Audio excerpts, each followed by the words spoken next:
going to record this so we can send the replay to the people that couldn't make it live because of work or whatever issues that they have. And thank God it's not my issues.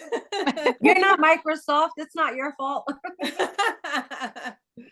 So just to recap very, very briefly, yesterday we talked about mindset and how important it was to catch those negative thoughts that you have, like the I can't do it, it's too hard, I don't have the resources, the tools to be able to do what you want to do to make your life better. And not just in health, but everything.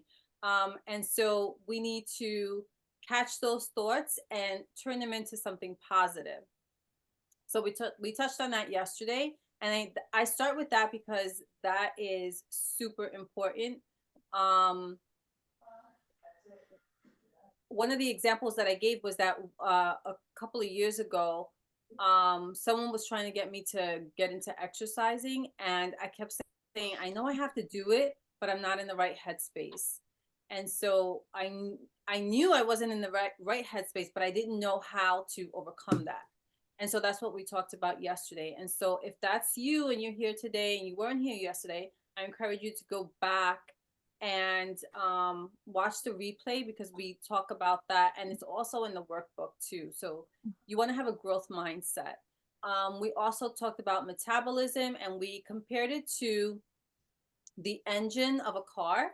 So the engine of a car is what gets the car moving, right? And so in order to get the car from point A to point B, we got to put fuel in the car so it can move. Same thing for us. Our metabolism is our engine, and it's what gets us going. But we have to fuel it. And if we put bad fuel in our tank, then we might feel sluggish. It might not get us as far as we want to go. And if we overfuel, then we end up with inflammation. That's the end result, which inflammation is like the stepping stone to many other diseases. We talked about insulin resistance, we talked about chronic inflammation, and we talked about hormonal imbalances. And so go back to day one and you can watch that. It's in the email that I sent this morning, as well as it's in the Facebook page. It's only going to be in the Facebook page for a few days, and then it's going to come down. But you'll have it in the email. And so today, I wanted to start off with nutrition because that's my favorite thing. And I wanted to talk about nutrient-dense foods. And a lot of people ask me, like, what exactly is that? It's pretty much food that is going to give you the vitamins and nutrients that our body needs. So it's not empty calorie foods like a soda, right? Soda does nothing for us. Soda is just like for pleasure. Soda, it gives us no nutrients at all. So that is the opposite of a nutrient dense food. Something like kale. Kale is a nutrient dense food because it's gonna fill us up. First of all, it's gonna make us feel full, and it's going to give us the vitamins and the nutrients that our body needs. So it's super important to focus on the nutrient dense foods because that's what's going to fuel our tank. That's what's going to give our body the energy that it needs to move from point A to point B in a way that we're not going to feel sluggish. We're not going to feel like we need that, you know, afternoon nap or afternoon coffee or however we feel we need to get through the day. So that's one of the things that's super important, is to have a nutrient dense diet. For some people, it's not easy in the beginning because, like me, some people don't like vegetables. But I always tell people, if I could do it, anybody on this planet can do it because I did not eat vegetables at all. Nothing, nothing, nothing, nothing. Unless you want to count a potato as a vegetable. That's all I ate. I did not eat anything green, nothing red, nothing. Like, Wow. I'm telling you, zero. But what I did was I started experimenting, and what I started chopping up the vegetables really, really small, putting them in sauces that I liked, and that's how I started. And then I started eating salads, and with the salads, I started with like drenching it with the dressing, whatever dressing I liked. And then little by little, I started tweaking it because this amazing thing happens when you start eating healthy, your taste buds change and you no longer need that sweet whatever. You no longer need so let's just take the dressing for example. In the beginning I was eating like really bad dressing because I needed to make the salad taste good. But once my taste buds started changing, I was able to start tweaking that dressing. Then I started making my own. Now all I do is put apple cider vinegar and a little bit of olive oil, and that's it. That's my dressing, and I love it. And I would never have eaten that before. So your taste buds do change once you start eating healthy, and you're able to tolerate the things that you weren't able to eat in the beginning. So definitely, if you are a picky eater, start small and do those little things so that you can start that journey and start expanding your palate because it's a wonderful thing. Food, like natural food, is like really good. Like I didn't know all the things I was missing. I always thought like, oh, it's green, oh, it's slimy, you know. But I'm a lot better, and so I always encourage people, start small, start with the things you like, and go forward from there. What we do need to remove from our diet, the number one thing, please write this down. The number one thing you have to remove at all costs is seed oils. So that's vegetable oil, canola oil, sunflower oil. What's the other one? Canola, vegetable oil. There's another C one. I can't think of it now. Pretty much any kind of hydrogenated oil. What Corn you oil?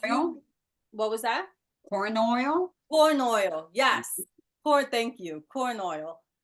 I remember when I was younger, probably like in my 20s, just starting to cook.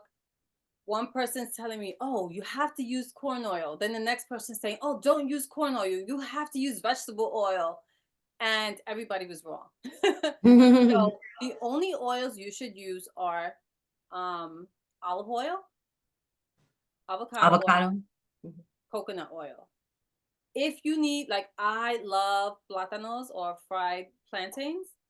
I use tallow to make that, which is kind of like a lard, but it's just they skim the top off. And by the way, lard, they've always told us was bad for us. It is not bad for us. Lard is not bad for us. Lard is an animal fat, and that's what we should be using to cook with. I remember that's what my grandmother used when I was little. And I still remember it was like this green and white box I used to see over the stove all the time. Right?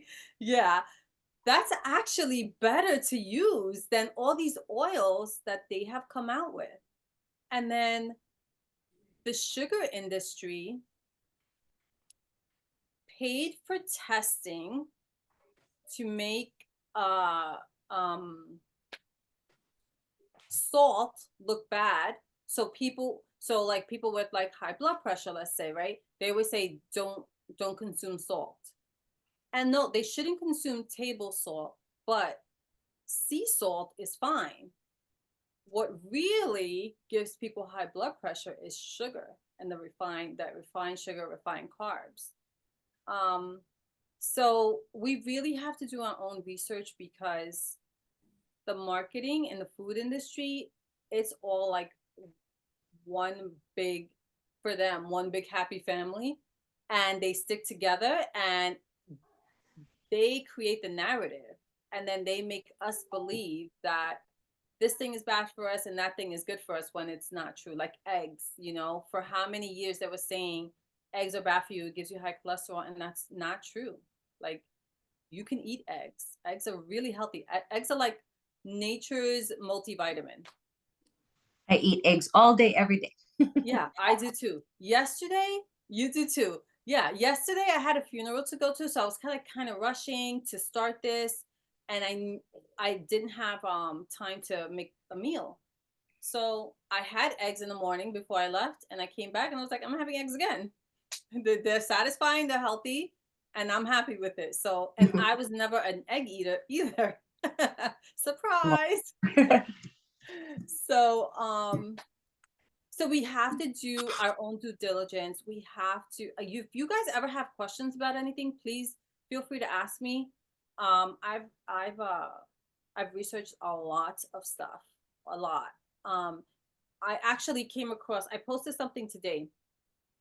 So I came across a bottle of olive oil, and it looked like a regular bottle of olive oil. And when I read the ingredients, it said refined olive oil, which is not what we want. It didn't say it in the front at all, only in the ingredients.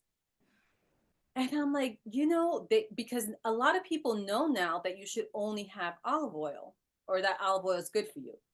So you have a lot more people buying olive oil, but what happens is now they try to make it cheaper. So they'll do either refined, or they'll mix it with like the sunflower oil, or another kind of oil, and now it's not good anymore because that it's now mixed with that hydrogenated oil again. So you have to be careful. Please read your ingredients so you know what you're getting. So the first thing is, we got to fuel our body with nutrient dense foods.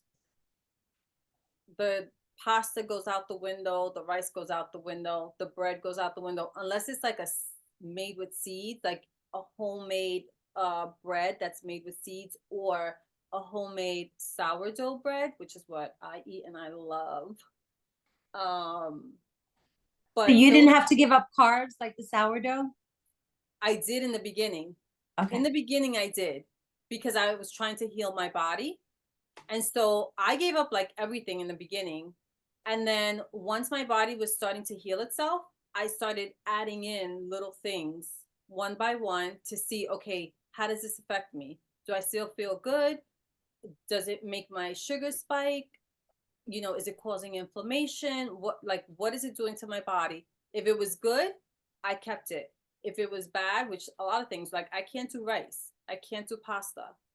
I will do pasta once in a blue moon, but I like maybe once every 2 months. Rice, it's very, very, very rare that I have rice. We had a couple of barbecues this weekend, and I didn't eat the rice. And Spanish people, we gotta have rice. I know. But I couldn't eat it because I know what's gonna happen to me. I will wake up the next day with my hands, like I could barely move them, because I'm inflamed. I have inflammation now. So Alyssa, I'm sorry, what about brown rice? You ever tried brown rice? I have. So for me, it doesn't work. So what I would say is, so this is the thing with the brown rice. It's still a carb. It still spikes your blood sugar. So not as much as white rice, but it's still going to do it. So what I would say is, remove it completely. Give yourself like 3 weeks without it, and then try it and see. Do you have inflammation? Do you feel tired after you eat it? Do you notice like any difference, bloating, belly weight, like your stomach expands, anything like that? If you notice anything like that, then you want to stay away from it. If it does nothing to you, then have it. We're all different, and we all can tolerate different things. It really depends on how you have treated your body all these years up until now. So for me, like I was a really bad eater. So now I have to pay the consequences. Yeah. Okay. Yeah. I mean, I don't really, honestly, I'm not a big rice eater anymore. Yeah. Maybe I'll eat like a small spoon when I make it for my husband, but I went from white rice to the brown rice. Yeah. Yeah. A little bit of the teriyaki sauce, because doesn't taste great. Yeah. But I think you had said one time, like whenever before we eat rice, to have a bowl of salad, have the salad Yep. first, right? Yep. Yep. Yep. So, I mean, I don't have a bowl of rice, but I always try to have the salad first, even if I'm having like 1 spoon of rice or half a Yes. spoon of rice. 100%. That Okay. definitely helps. Yes. Yeah. Definitely helps. You know what I had? I started making cauliflower rice and I made it like Spanish style. Mm-hmm. So I made it with sofrito, tomato sauce, and Mm-hmm. homemade sofrito, and it was so good. I never Oh, thought I I would gotta eat that. try that. Never thought I would eat it. But what I did was I make it very soft. I Okay. cook it a lot so that it doesn't take a long time to cook. But and then I put the chicken right on top and I let it cook with the chicken on top of it. So it's getting all the Ah, okay. It's flavors. like all the It's flavor. really good. It's Okay. really good. So it's not like Yeah. that rice texture is not the same, but it's Yeah. satisfying for sure. But you We get used to it. What? the You get used to cauliflower. it. Yeah. You like tell your brain it's kind of rice, and then Yes. eventually, like, Yes. I Yes. never Yeah. liked Yes. cauliflower rice, and now 100%. I love it. Yeah. Yeah. Yeah. Yeah, no, I'm gonna try It's, it. I'm all for yeah. it. And No, if a you make hundred chicken percent. gisao, it's good over cauliflower Oh rice. my God, I love stew chicken, chicken stew. Yeah, yeah. So it's just a matter of experimenting and allowing our taste buds to change and to, you know, Yeah. grow. For me, it was growing because I had such a like a mini menu. um, Yeah. so what we're going over today is the 6 essential lifestyle shifts. So the first one is nutrient dense foods. The Mm-hmm. second one is sleep.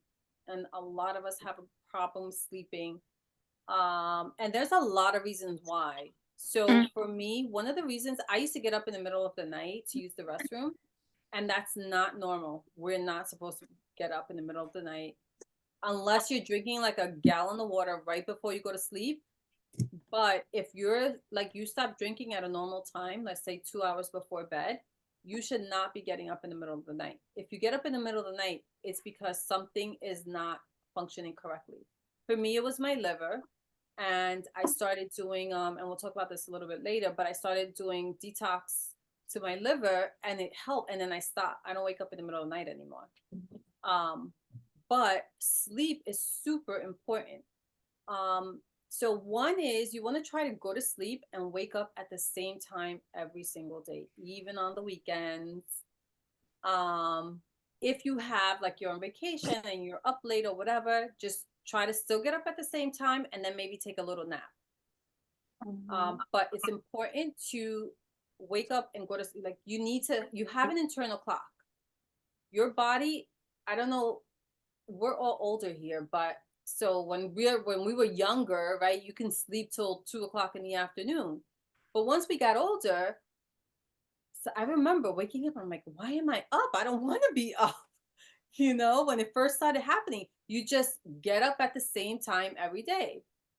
And that's what you're supposed to do. That's the way our bodies are designed. Um, the other thing is the sunlight.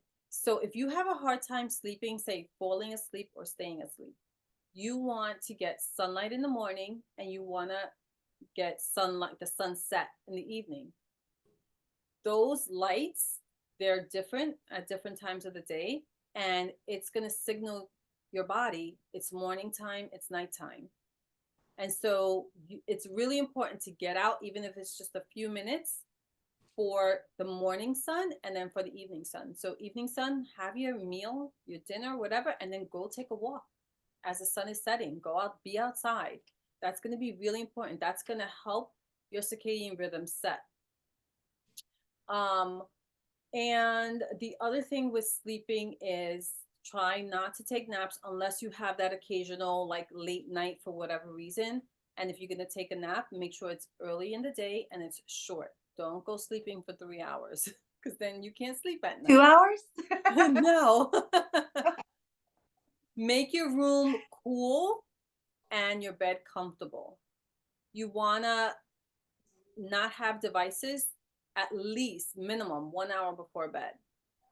And if you're like me and you can't do that, you can get blue light glasses to block out the blue light, because the blue light is signaling daytime to your body. And so if you are going to have a device later on in the evening, get yourself some blue light glasses. They're on Amazon. And that's going to help to block that out. So that device is not signaling to your body that it's, afternoon now.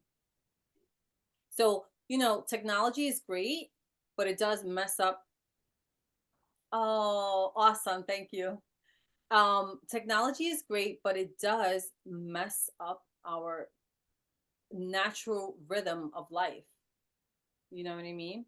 So sleep is super important. You really want to get that under control. I'm going to look at the workbook. Let me see. I'm going to share it. Okay. Why is this here? Ah! Okay, there we go. All right, so we went over that. So sleep. Where are we? Here we go. All right.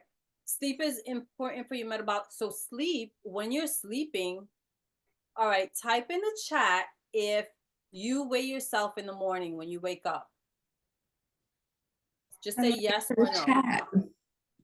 Do you weigh yourself in the morning? Yes or no?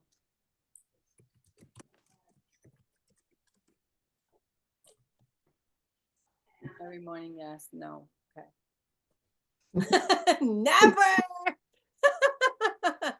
No, okay, a lot of no's. Okay. Okay. So this is what would happen always. Okay, so we got 2 yeses and mostly no's. All right, so if you weigh yourself in the morning, so those that weigh themselves in the morning, have you noticed that you weigh less than you did the night before?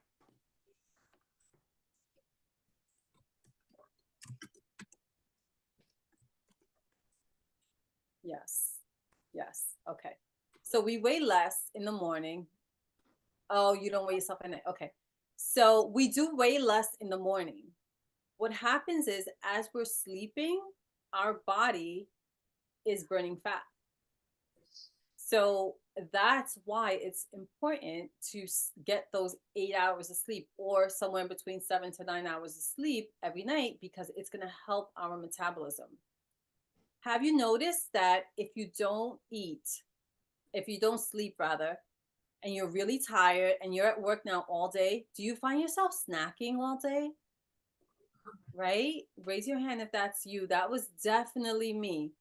If those days that I was tired, I had like a box of cereal, and that's what I'd be snacking on all day long, because I was like I needed something. Because if you don't sleep, it messes with your hunger signals. It messes with your metabolism. Your energy is down. Your stress levels are up. And so that's why sleep is super important. So you guys want to make sure that you get 7 to 9 hours of sleep every day. Go to sleep at the same time, wake up at the same time. All right. We're going to go on to stress.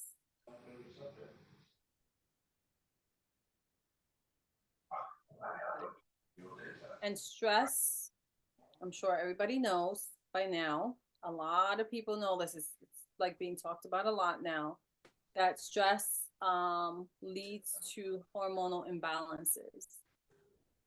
So what happens with stress is, our body is designed to handle stress, but only for a short time. So when we are in stress mode, like all day long, sometimes days at a time, our cortisol levels go up. So when we're handling stress, our cortisol levels go up. And when our cortisol levels go up, if we're not using it, it's a hormone. Okay, cortisol is a hormone. And so if it's high all the time, it throws everything else off. Our body, it's so amazing. Like, I think about this and I'm like, God like made this. Like, our bodies are incredible. the way they're made, it's like everything is in sync. You know, it's like a machine. It's just like a well-oiled machine, but we mess it up. And so if we have high cortisol in our body and we don't do anything to release it, it's going to throw off everything else. And that's how our hormones get off balance.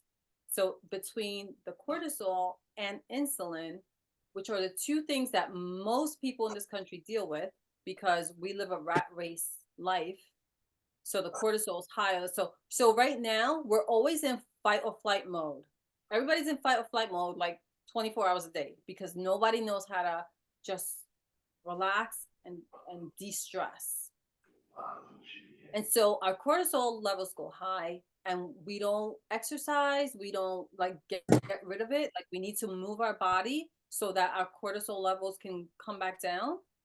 And then we end up with a midsection like the belly fat that we can't get rid of. So if you have belly fat, that is extra cortisol and extra insulin. It just sits right there.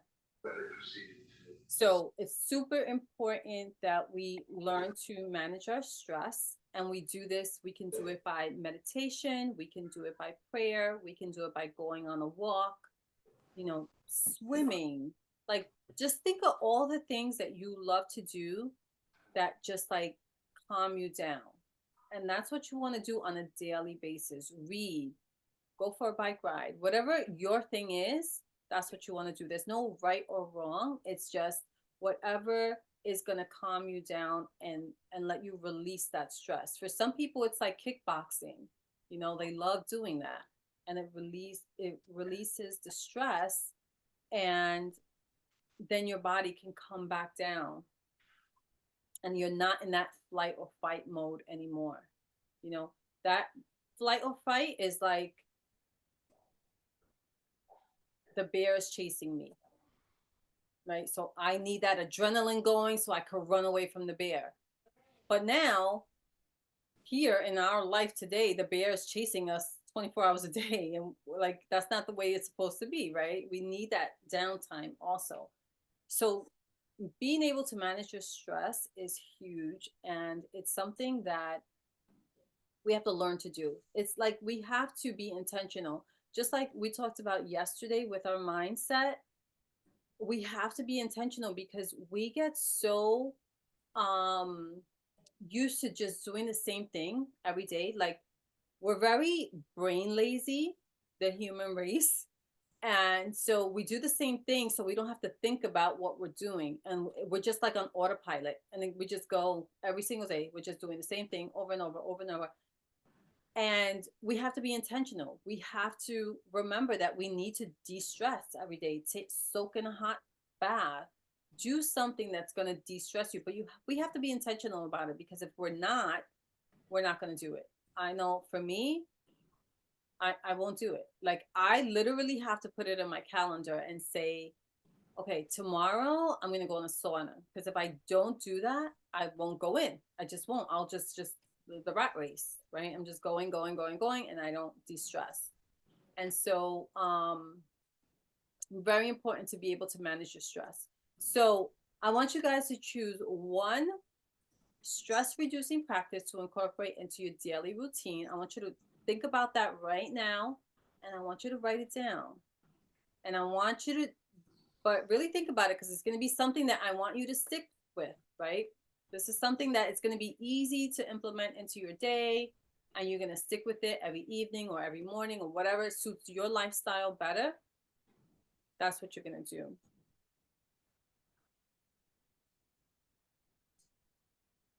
Now we're going to go into, before we move on, does anyone have any questions about what we talked about regarding stress or sleep or nutrition? Because now we went through 3 of them so far. No questions? Okay.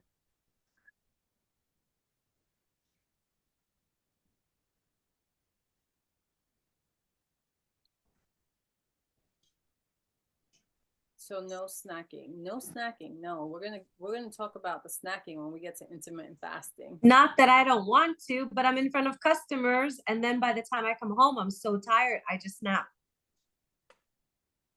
No nap. No, no. You said so. No snacking. Right. So in front of customers, because I'm front facing with customers all day, checking in, I can't snack. I drive home and then I come home and I nap. Ah, okay. Got it. Got it. Got it. Yeah. So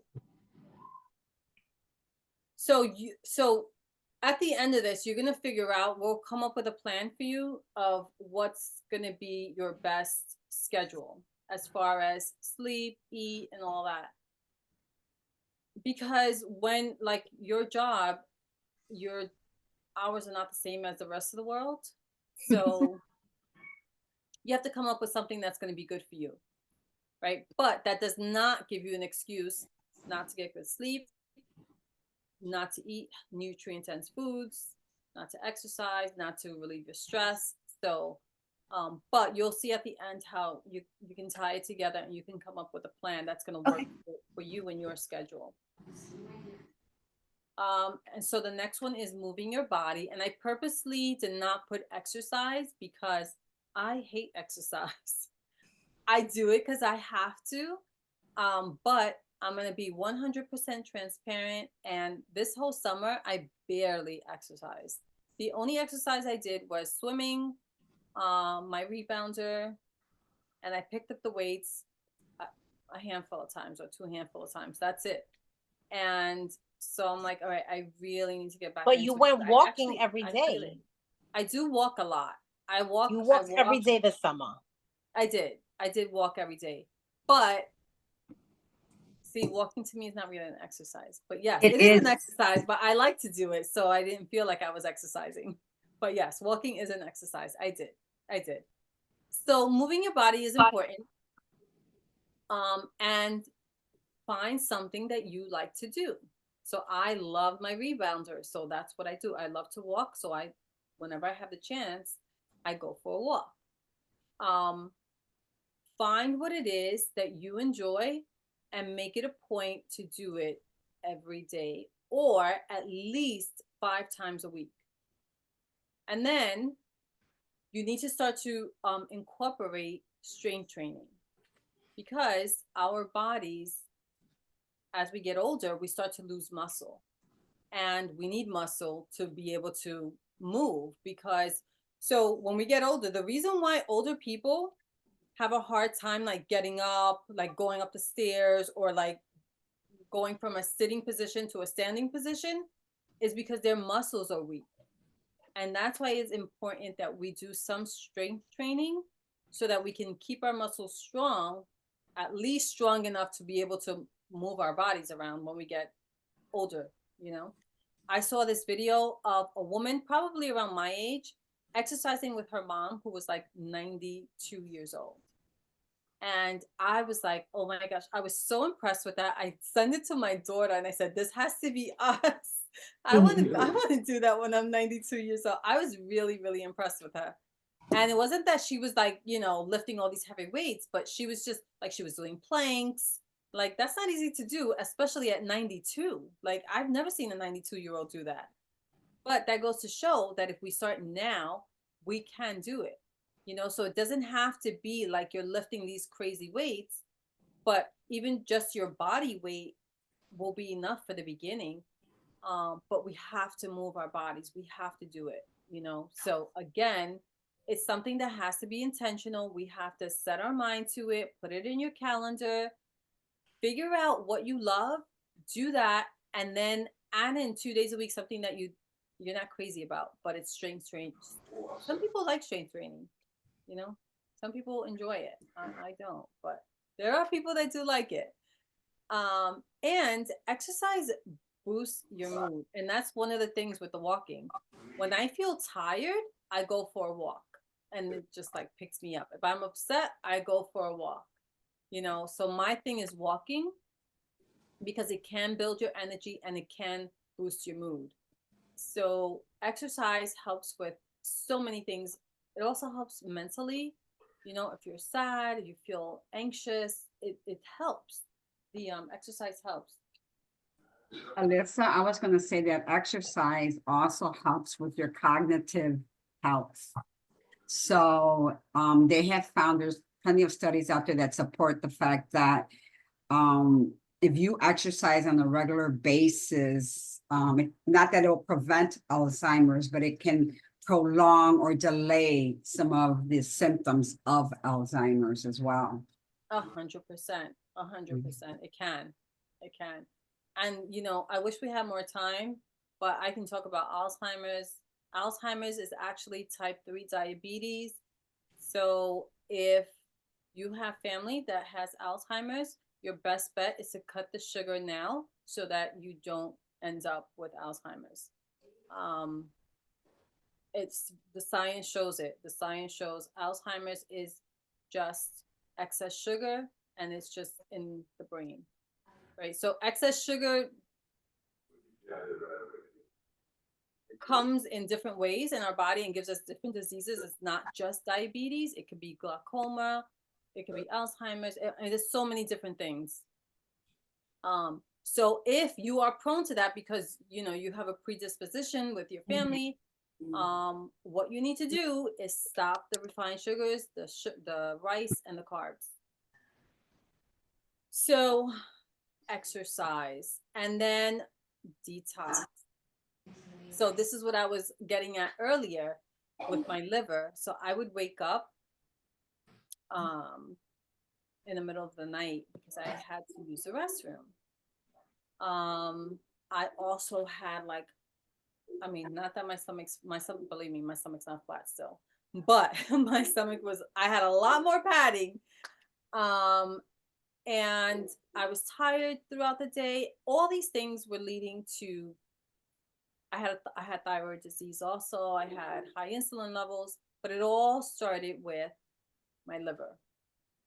So when you have insulin resistance, which a lot of us do, and a lot of people don't know. Tell us again. Hold on one sec. Let me just read this. Refined sugar. Yes. Okay. So refined sugar is like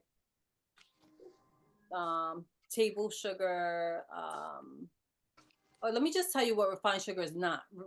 Refined sugar is sugar with the exception of raw maple syrup and honey, like raw honey. Those are not refined because they're not like changed from their original state. So if you use table sugar, they do a lot. There's a lot of processing that goes on for the table sugar. And then all these other names of sugar that's out there, it's just all processed sugar. So refined sugar is processed sugar. So one of the better sugars, if you have to have sugar, let's say you're just starting to cut back, if you do like a raw coconut sugar, that's going to be better than table sugar. If you do the raw maple syrup or the honey, that's better also. When I first started this journey, I started making my own desserts because I'm a sweet person. And what I did was I would use the raw maple syrup or honey in the recipes. And, you know, and I liked it. It wasn't like this great bakery cookie, but it was good enough to satisfy that sweet tooth. And my taste buds changed and I learned to like it. And then I didn't need things so sweet anymore. So white sugar. Oh, thanks, Yvonne. Granulated, regular table sugar. Yep, brown sugar. Yes. Oh, high fructose syrup. Corn syrup. Please stay away from that, guys. Write that down. High fructose corn syrup. That's something else that you need to stay away from. Okay, it's just like the seed oils. High fructose corn syrup and all these seed oils that I mentioned earlier. Those two things, what happens is our bodies, they don't know how to process it. So that's what causes the inflammation because our bodies don't know what to do with it. It's not a natural thing for us to eat. It's just chemicals. Yeah, if it ends in OC is bad. Yeah. Yeah. So, so back to the detox. So my liver was fatty. So I had a fatty liver.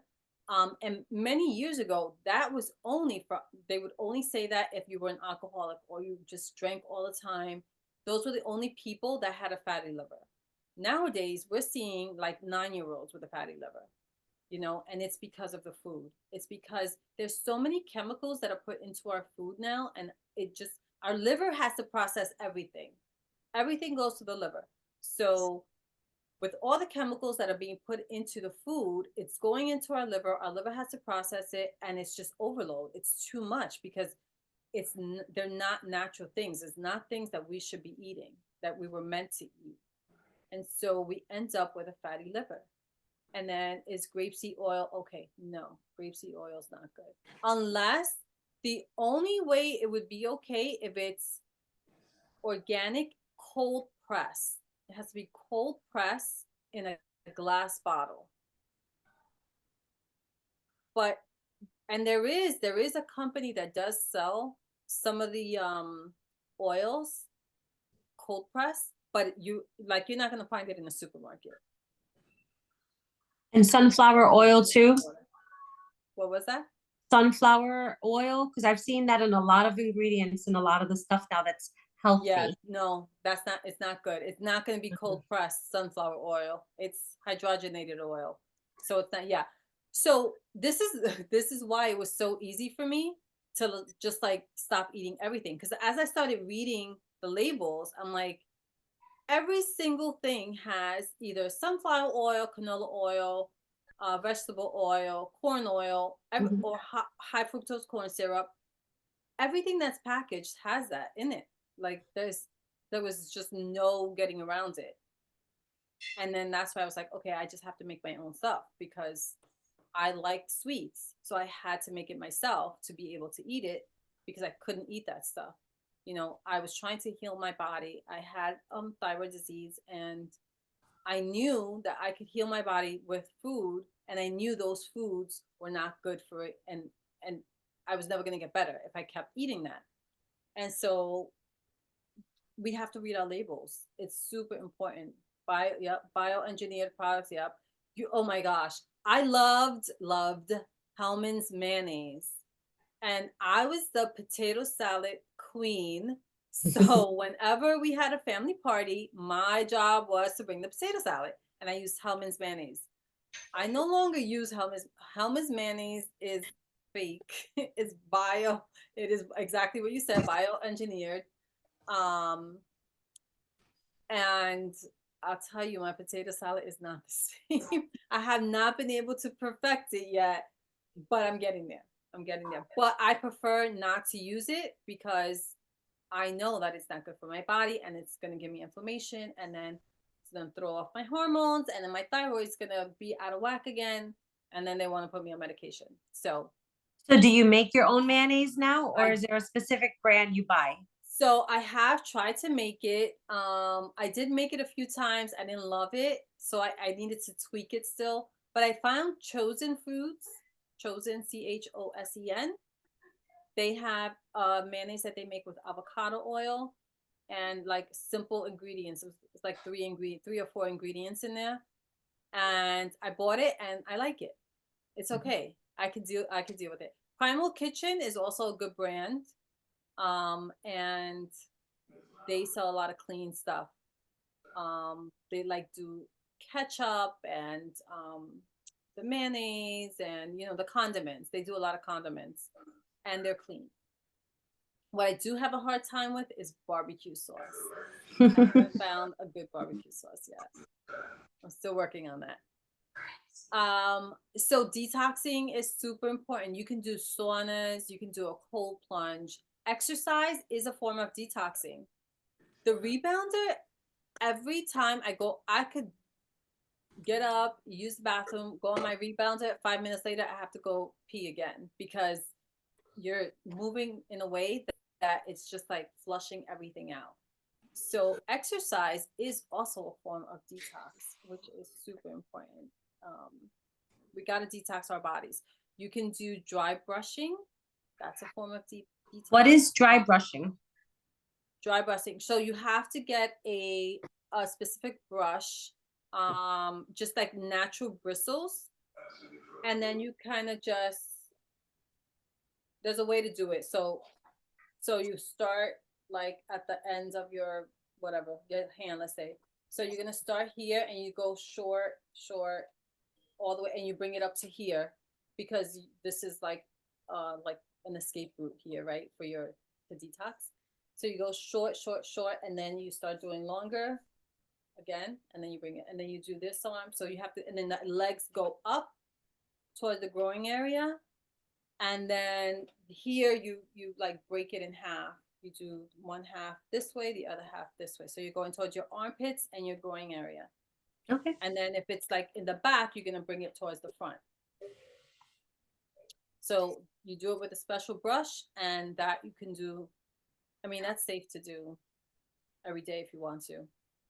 Epsom salt bath is also super good to detox. And there's many, there's a few. But when you detox, it improves your digestion, it reduces inflammation, and it enhances your energy levels. So you want to, if you can't do things every day, remember, you need to do this according to your lifestyle, or else you're never going to do it. So it needs to fit your lifestyle. So if you can't do it every day, that's okay. But just try to, do it once a week, a self-care day, and do some type of detox. And then the last thing that we're going to talk about is intermittent fasting, which is my favorite one because it does everything. Like intermittent fasting, it's so awesome. So you can lose weight. If you need to lose weight, you can lose weight with intermittent fasting. You can detox with intermittent fasting. You will get your energy levels back up. Your inflammation will go down. Like, it has all these great benefits. You can reset your gut. You can, your body can go into autophagy. Your body can reset its immune system. You can grow stem cells. Like, there's so many things that you can do with fasting, and it does not have to be hard. But I will say this: if you're going 12 hours without eating, which is really just overnight, like from your last meal to breakfast, and it's 12 hours, that's not really fasting. That's what we're supposed to do. So I always say start with that, because in this country we're just used to eating all the time. We eat, and then we have our, I mean, it started from when we were kids, right? Before bed, have your cookies and milk, or have your cereal before bed. No, we're not supposed to do that. So the first thing that you need to do is get rid of that late night snack before bed, and go from your last meal until your first meal, dinner to breakfast. Make it at least 12 hours. And then once you can accomplish that and you're good with that, where you're not like suffering and it just seems easy, like a natural thing, then you're going to start pushing your breakfast back, or your first meal. You're going to start pushing that back like an hour. Push it back an hour until you get to the 14-hour mark. Once you can easily do 14 hours, now you're doing the beginning stages of intermittent fasting. So that should be your regular everyday thing, 14 hours. So I have my last meal at, let's say 7. I'm not going to eat again till 9. That's 14 hours. It's not terrible. Right? So drink some water. You'll get used to it. I promise you, you're going to get used to it. And then, so that's like a regular fasting every day. You can do that every single day all month long. No problems. There's no problem with that. Now, if you want to get into the longer fast, let's say you want to get into more fat burning. You want to go a little bit longer. So you want to do like a 17-hour fast. Now, those fasts, for those of you that still get your period every month, you do not want to do the longer fast the week before your period. the week before your period, when you get all those cravings and you want the ice cream and the cookies and this and that, that happens because our bodies are revving up to create the hormones that it needs to ovulate and, and shed. So you don't want to do the longer fast the week before your period, but the other 3 weeks, you 100% can. And that's where intermittent fasting gets a bad rap, because they say, it's not good for you. It's going to mess up your cycle and all these things. It's only because the people don't know how to do it, because the week before your period, you can do the 14 hours, but you don't want to do longer than that. You don't want to do like a 17 or 24 the week before, but the other 3 weeks you can. And actually the week that you get your period, that's when you feel stronger. That's when you can go longer. That's when you want to like do heavier exercise. That's when you want to do more, because that's when your body can take it. For those of us that don't get a period anymore, we can just choose a date. We could say the first of the month is going to be my day 1. You go all in. And then when you get to the week 4, you want to slow down. You want to give your body time to like rest, reset. You want to feed it. Regardless of what kind of fast you're doing, you need to feed your body good nutrient dense foods. That's like the key to everything. Because if you're fasting, let's say you're doing a 24-hour fast, when it is time to eat again, you got to eat properly, or else you are going to feel sick. You have to eat properly. It's super important. But there's so many benefits to intermittent fasting, and everyone, the world, should be doing at least 14 hours. Does coffee break your fast? So coffee will break your fast only if you're putting something in it. If you can do black coffee, it's not going to break your fast. If you can do black coffee with grass-fed butter, I know it sounds weird, but people do it and they like it. I'm not a coffee drinker, so I never had that problem. You can do it with MCT oil. That's not going to break your fast. What breaks the fast is the milk, the creamer, the sugar, that stuff. You can have herbal teas, plain with nothing in it. That's not going to break your fast. In the winter, I like to do bone broth, because I don't do coffee or tea, so I do bone broth, and it doesn't break my fast. Lisa, I've heard that cinnamon also doesn't break the fast as long as you don't use it in excess quantity. Yes, because it's not, the only thing that's going to break the fast is when it raises your blood sugar. What cinnamon doesn't do that. So cinnamon's actually a really good condiment to use in a lot of things. It's really good for your blood sugar. So as long as it doesn't raise your blood sugar, it's not breaking the fast. Okay. Fasting is really good if you're insulin resistant, like I was, and I still am a little bit. It's gonna help to start releasing that. It does take time though. It's not an overnight thing. It takes time, but it does 100% work. Alyssa, I'm still drinking black coffee. I couldn't go back to coffee with milk. Oh, that's awesome. Coffee with no sugar, no milk. Very good. After the fasting, I tried to add a little bit of the almond milk, and I couldn't even finish it. I was like, no way. I just continued drinking my coffee black. Yeah.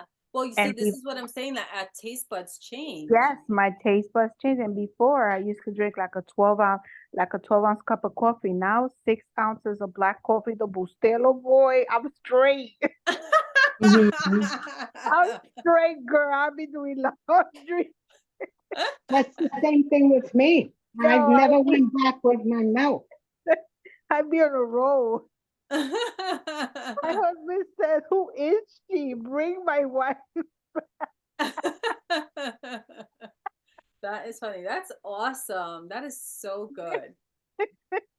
That's so good. I'm in the same goes boat. to show you. So we could do the same thing with sweets and anything else. Anything that, like, any of these obstacles that we have, whether it be sweets or pastas, our thing, or rices or bread. There's a lot of people that love bread.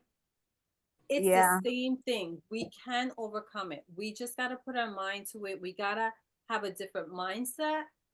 And it can be done. It really Yeah. can be done.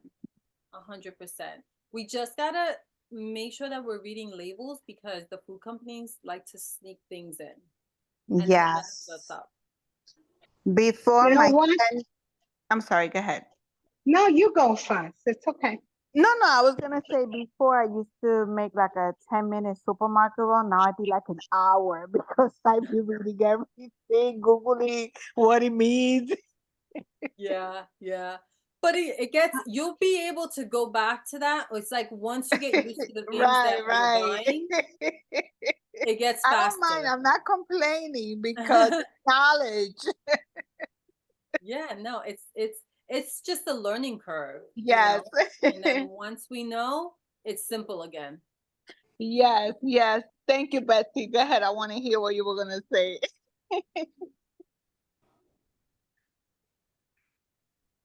Betsy, are you there? Yeah. You hear me?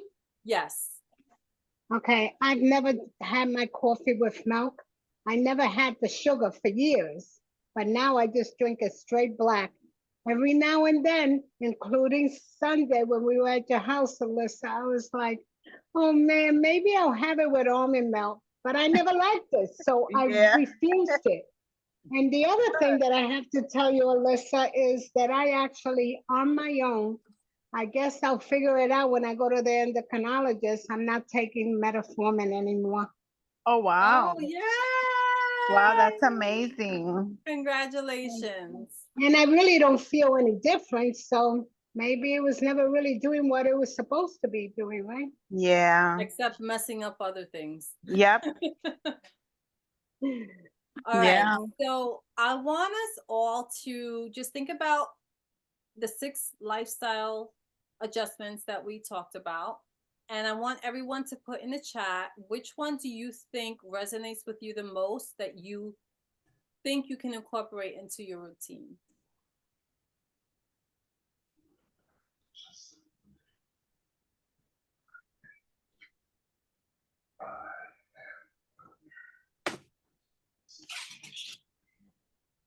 So we had nutrient-dense food, sleep, stress, moving your body, detoxing, and intermittent fasting.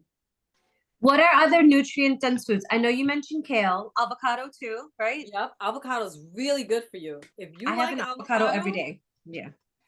So any kind of vegetables, any vegetable is going to be good for you. Any fermented food, so like sauerkraut, kimchi, kefir, and fruits. I wouldn't do like fruits. You should just do like once a day after a meal. Don't have fruits on an empty stomach. And berries are always better. So any kind of vegetables and any kind of fermented foods are going to be the best nutrient dense food. What fruits would you avoid? Anything that's not a berry. So strawberry, blueberries, raspberries, goji berry. Yeah. I fight with my husband all the time about this because he makes a smoothie in the morning and he'll put in, and okay, he's not putting a lot, but this is what he's putting in. Besides, he'll put in spinach and kale and he puts in his kefir or whatever. But then for the fruits, he puts in oranges, pineapples, blueberries, and sometimes like mango or papaya. I'm like, it's too many fruits. And he's like, no, it's just a little bit, but look at all the greens I'm putting in. I'm like, I can't win. At least he's eating the greens. Yeah. Yeah. Question, He was Alyssa. another one that never did. Okay, so let's see what we got in here. Are bananas okay for your smoothies? I would do maybe a half a banana because banana is a carb. Bananas are carb. Bananas are good if like you have low potassium, then you want to have bananas, maybe a couple times a week. But it especially if you're doing a smoothie because it's removing a lot of the fiber, which slows down the sugar. So if you're eating it, it's better than doing a smoothie. But I'm not a fan of bananas. It just I love turns into sugar. Alyssa, can you elaborate about fruits on an empty stomach versus on a full stomach? Because I feel like there's so many times I hear that you should eat fruits on an empty stomach because it helps with prevention of cancer. And then there are other times you hear eat it with a meal. So help. Yeah. Yes, yes. Conflicting info. I know, and I'm so sorry that we have to deal with this because it's not just with that, but with so many things you hear conflicting information, and then it's just like you don't know what to believe, which is right, which is wrong. So here's the deal with the fruits or any kind of sugar. Okay, so when you eat something, your body is going to pull the nutrients out of it, right, and use it. If it's something like a fruit is sugar, even though it's like healthy, but it's still sugar, and your body's gonna treat it like sugar. Your body's gonna treat it like if you were eating a cookie, let's say. The only difference is that the fruit has fiber. So let's say you're eating an apple, the fiber is on the skin, right? So some people hate the skin. When you eat the skin of the apple, that fiber is going to slow down that sugar intake, whereas a cookie doesn't have any fiber, so it's straight into the bloodstream and straight up, right? So fruit has fiber, so it slows it down a little bit. The reason you don't want to eat it on an empty stomach is because the less fiber you have in your system, the faster that fruit, the sugar from the fruit, is going to go into your bloodstream and it's going to cause that sugar spike. When you get that sugar spike over and over and over and over again, that leads to insulin resistance.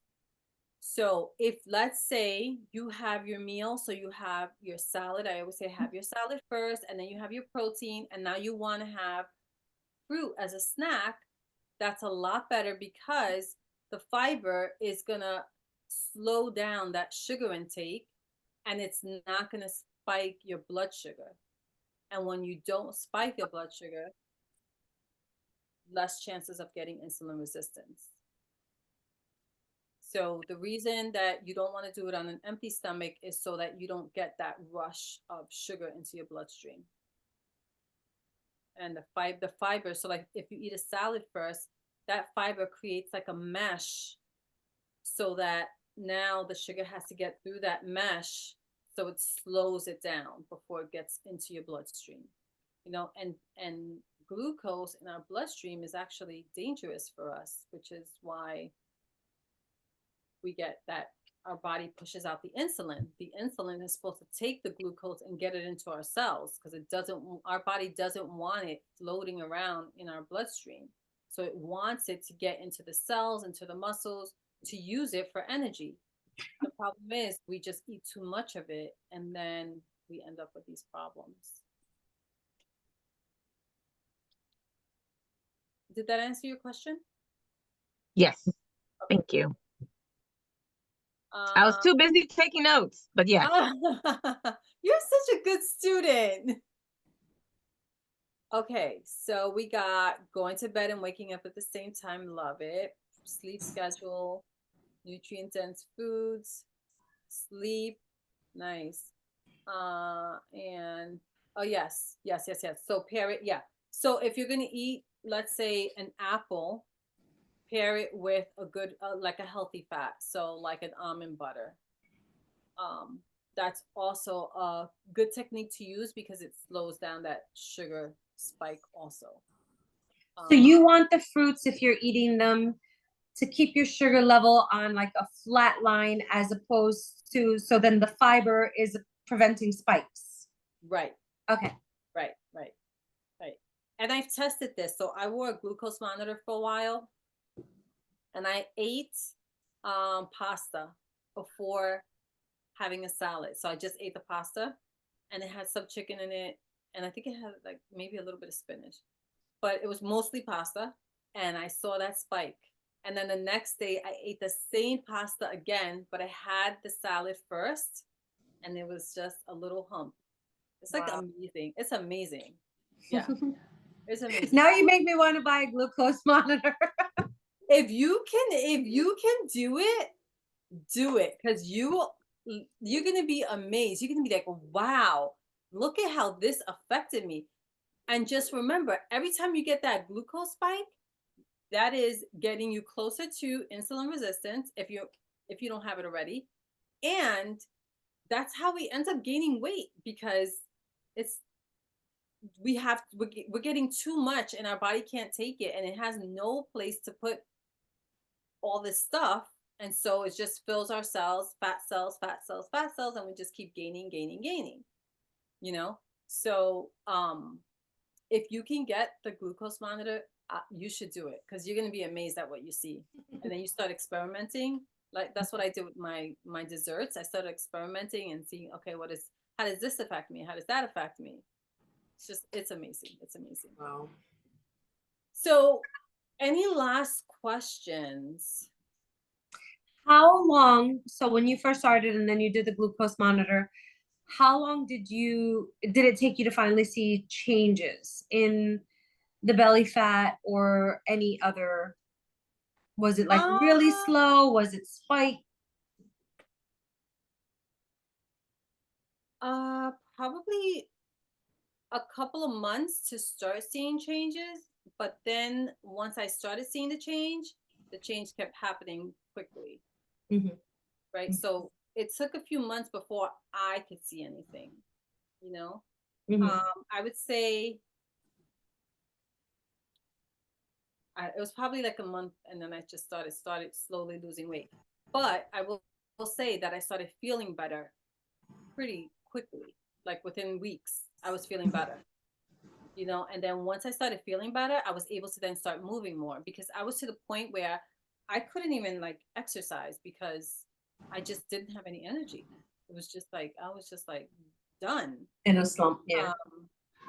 So once I started feeling better, then I was able to like start doing my walks. And once I started doing my walks, then the weight started coming off even faster. You know, so it was just like it was like a snowball effect, and then it just started rolling really fast. You know, and it was just it became so easy. Like once I changed my eating and I was able to just implement that walking, like I wasn't trying to lose weight, I was trying to feel better. But the weight just like it came off. I just can't tell you how easy it was, Wow. just because I was eating the right foods. That's all it was. That's it. Because I now started fueling my body. Like my body was missing so many vitamins. Like my vitamin levels were all super low. And it was because I was eating junk. You know, I was eating rice. Like, you know, Spanish people, if it doesn't have We rice, do. it's not a meal. You know? So Are you doing supplements as well? I do. I do supplements. I don't do them every day. So I was in the beginning, I was doing them every day for a few months. I did it every day. Now I don't do it every day, but there are certain supplements like vitamin D. I know I have to have. I'm not doing it as much in the summer now because I spend time outside. But now once the winter kicks in, I'll be doing vitamin D every day. So vitamin D is something that probably most people are low in. But I do encourage you to get your levels checked, because we're all different and we're all going to be deficient in different things.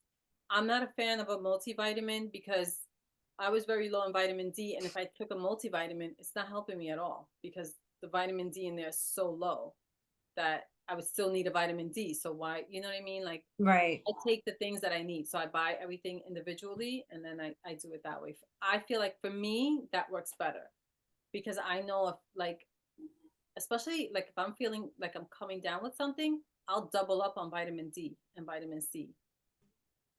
So I do everything separate. I don't do it together. Okay. I don't do like the multi, you know. So that's what I do. Alyssa, I was told, and I don't know how true this is, that they take actually a prenatal vitamin because the prenatal has everything that a person would need. Yeah. Have you heard that before? Yeah. Mm-hmm. But also, it's certain vitamins with a certain amount, and you still may be more deficient in a specific nutrient that may not have enough in there, But yes, I have heard that prenatals are actually really good to take, you know. So yeah. So I just wanted to share with you guys, if you guys know of anyone that can benefit from this, I am starting a group coaching program. And it's going to be starting at the end of September, and it's going to be running for 3 months. And if it's any of you guys or someone that you guys know that you refer through this workshop, they'll still get the same discount. So it is being discounted. So it's normally $19.97, and it's going to be $14.97. So if you know anyone that can benefit, or if you feel that you can benefit, and it's a 3-month program, and it's really just holding your hand. We do all these things that we talked about, but we go deeper with more detail, and it's more catered to the individual. And what is the transformation that you want? Sometimes I've tried to do certain things on my own so many times, and I couldn't do it. And I knew what to do. Like with exercise. I know what to do, but I can't do it on my own. And so sometimes we need that extra, hand holding and that extra support. And that's what I'm here to do. And if you know anyone that suffers with things like PCOS, type 2 diabetes, high blood pressure, high cholesterol, this is the place that they need to be, because we do not need to be taking medication, especially with those 4 that I mentioned. How about like Hashimoto? That's an autoimmune disease. Yep. Would that fall into the categories? Because my mom, she doesn't need to lose any weight. She's only like 90 pounds, but that's something she's suffering from now. Yeah. Yeah, definitely. So I had thyroid disease. I didn't have Hashimoto's.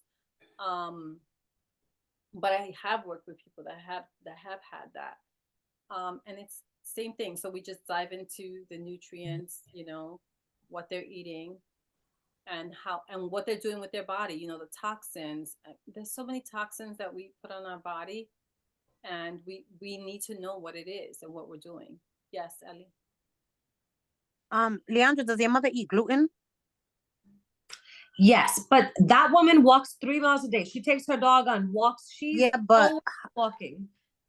Hashimoto's, if she removes the gluten, it'll help.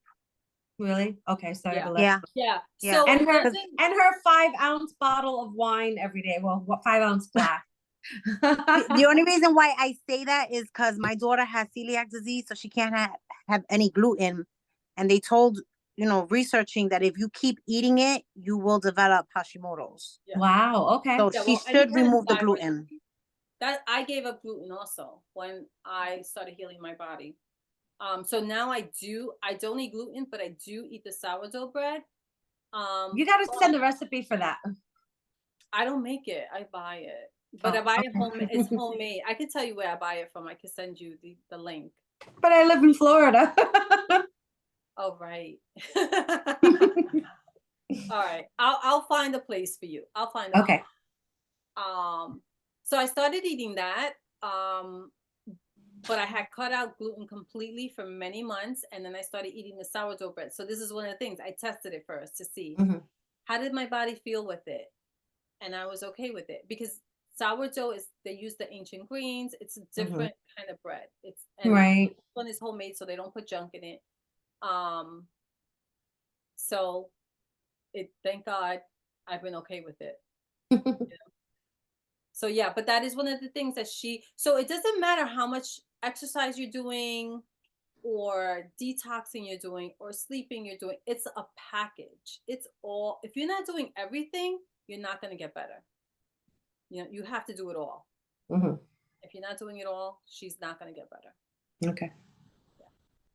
And so that, like, my heart's desire is to help people get off medication. This happens to be the basis of how it starts and how we start to change things. But my heart breaks when people, like, I read so many posts of women and they're like, oh, I went to the doctor and he told me just to get on metformin. Or I went to the doctor and they told me that they were just going to give me Marjana or whatever that's called, or Ozempic, or like, we don't need to do that. Now, there are certain cases, extreme cases, that they may need that in the beginning, but the doctors, they don't follow their patients closely enough to say, okay, you know, let's do this for a month, and then I need you to do XYZ as far as lifestyle, and then we're gonna, you know, wean you off, and then you're gonna continue this so you can live a better quality life. They just don't have the time or the knowledge or whatever it is to do it. They have a lot of patience. They, you know, you see the doctor once every few months and that's it. You know, and so that's why I believe in this so much, because I know, because I'm like that I need it, like, especially with exercise. I need someone to hold my hand and be like, nope, come on, you got to do this now, you know? And so that's really, really where my heart is. Like, it just really breaks my heart to see so many people on medication when they really don't have to, you know? True. I took, yes, Yvonne, okay. Thank you for coming on. I got my mom off metformin. I got her off of, she was taking another pill for acid reflux. Got her off that. We don't need to take that. We don't. There are natural ways that we can do this. Hormone regulation. Okay, that's a great question. How can the 6 essential lifestyle adjustments help with hormone regulation? So as I was just saying, it's like a package. And when we have all these things in sync, our hormone, so remember, our cortisol is a hormone, insulin is a hormone. When those are off, they're not balanced, it's going to throw everything else off. So it's going to throw off our estrogen, progesterone, testosterone, and all the other hormones that we have. So it's like a scale. They all need to be balanced. Once 1 and 2 of them are off, it's going to throw off all the rest. But when we're eating correctly, we're sleeping, we're, you know, moving our body, we're detoxing, then everything starts to get imbalanced. And that's how it helps. I hope I answered your question, Cherie. How do you know that they're in balance when you finally start doing this? You're going to feel it. Okay. I promise you, you're going to know. You're going to feel the difference. Is there a test that your doctor can do to see if they are? So the test that I recommend, which we spoke about, is the insulin test, which your doctor doesn't want to do. Okay. Yeah. And the insulin test is going to be, the fasting insulin is going to be the best test, because once that's off, everything's off. So if that's good, then you know you're good. But there are also 5 markers for metabolic disease, which is your waist circumference, your triglycerides, your cholesterol level, your blood pressure, and what's the other one? I forgot. I'm gonna look it up. I'm gonna post it in the Facebook group. I'll post all 5. But if these 5 markers are off, then you're not good. If they're within optimal range, then you're good. Yep. But you're just gonna feel it once you start changing things. You're gonna feel it in your body. You're gonna wake up different. You're gonna have more energy. You're not gonna feel the aches and pains.